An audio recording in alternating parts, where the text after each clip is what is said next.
Hi friends, already we have seen the introductory part of this chapter, that is systems of particles and rotational motion. Now we are moving to the next point, that is 7.11. 711. What type of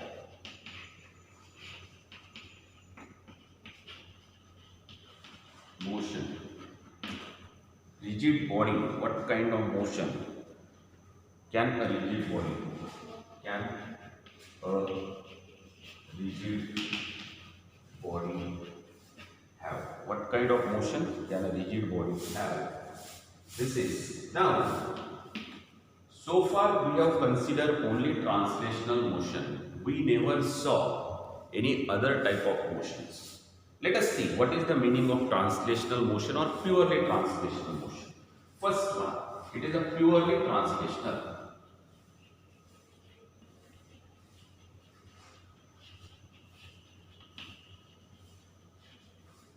This is inclined plane. On this one block is kept. This is the block.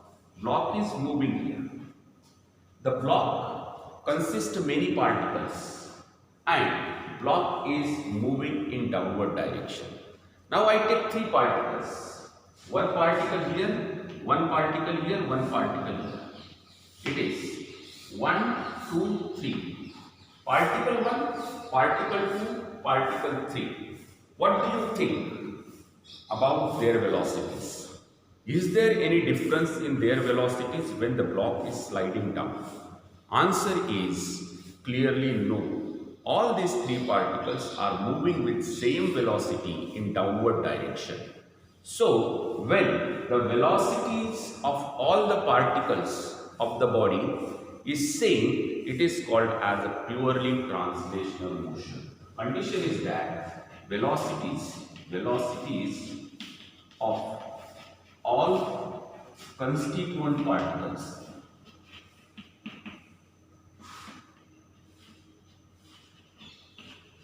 remain same. This one is known as purely translational one. All this one they move with same velocity. Now come to the next one. There is another consideration here.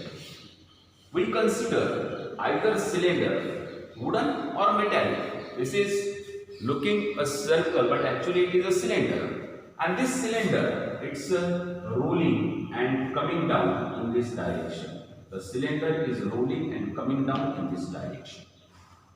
The cylinder which is rolling along this inclined plane. Now what difference is there in this and in this? We know this one is shifted from this position to this position. Means the cylinder is having translational motion. It's shifted from one position to another position. It is a translation. But while shifting it from one position to another position, velocities of all particles were not same. Therefore, it is a translational. This one is translational plus something else is there. It is a translational plus something else. What is that something else that we need to study or find out in this one?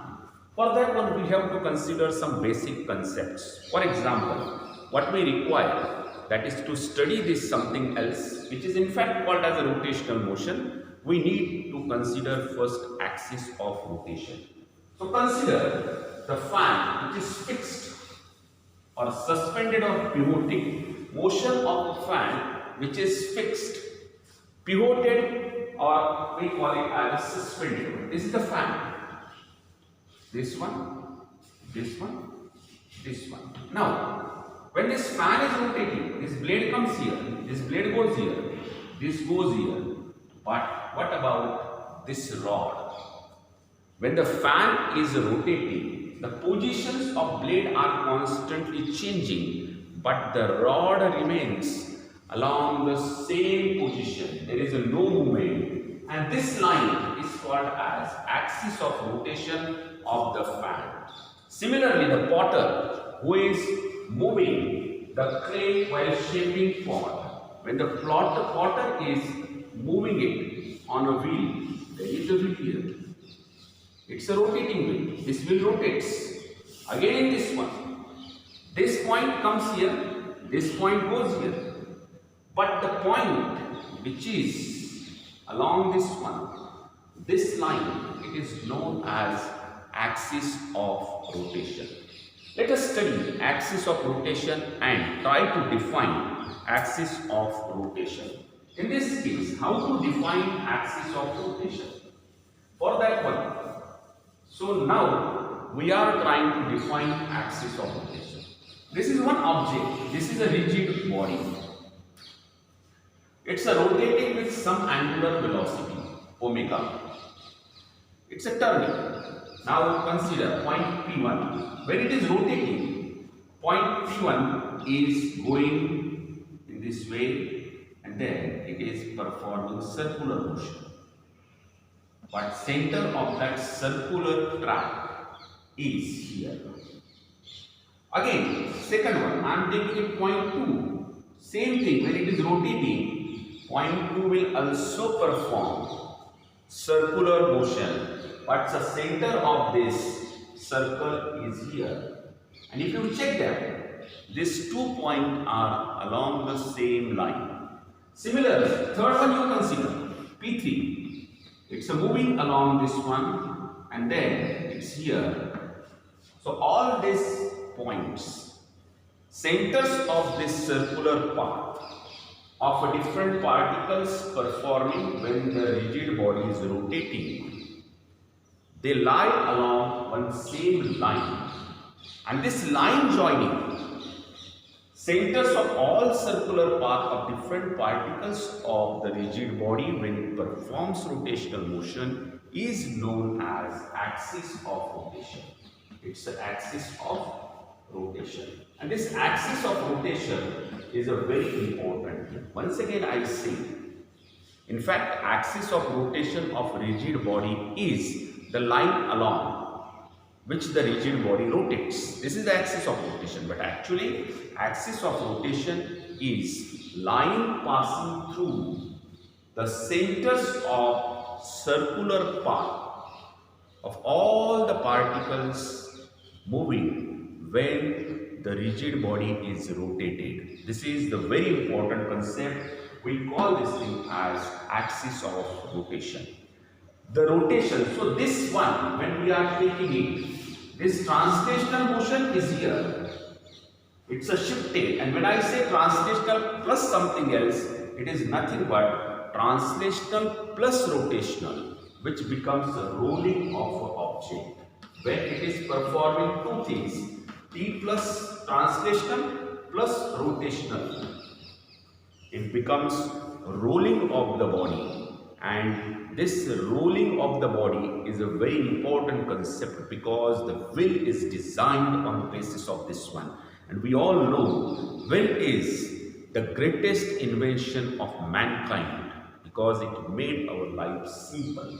Now we say axis of rotation, simple definition, line along which the body rotates, but another definition is that it's a line along which the centers of circular path of different particles of the body lies when the body is rotating. Now, apart from this one, there are few motions. Let us see, let us describe it. Spinning top, you all have experienced or played spinning top. The top is spinning. It's spinning about its axis of rotation. This is a spinning top. This one is, and then this is axis of rotation. It keeps on rotating, but this point is fixed. When it is rotating in this way, axis of rotation is also fixed. It is not moving. All the particles, it's moving. But at the end of the spinning, if you see this one, this top, what happens to this top? It goes in this way. Here. This top, it goes, spins in this way. So this axis now, this axis is rotating. This axis goes on rotating. This top, when it is rotating, this axis is rotating. When this axis is rotating, it's a spinning taking place. It's a just by keeping this point fixed on the ground, the axis of the spinning top is rotating, and this is another type of motion which we call it as precession. This one is known as precession. Here, axis is also changing its position, but one point, end of the axis, it's fixed. Similar way, we can have a pedestal fan. In this pedestal fan, this is the stand, and then here is the fan fixed. Here it is fixed. Now fan, it's rotating. This one is moving. Along this axis, the fan is moving. And then this also moves sideways. The fan also moves sideways. So axis of rotation is moving sideways, but this point is fixed. It is again similar type of thing. So when this is happening, it is known as a precession. So precession is a third one. But in this chapter, we restrict ourselves only to rolling of an object. We only consider the motion which is performed by keeping its axis of rotation fixed. We do not consider motion of an object where the axis of rotation is also changing its location. That is, we are not considering in this one. So that's all about this one. Thank you.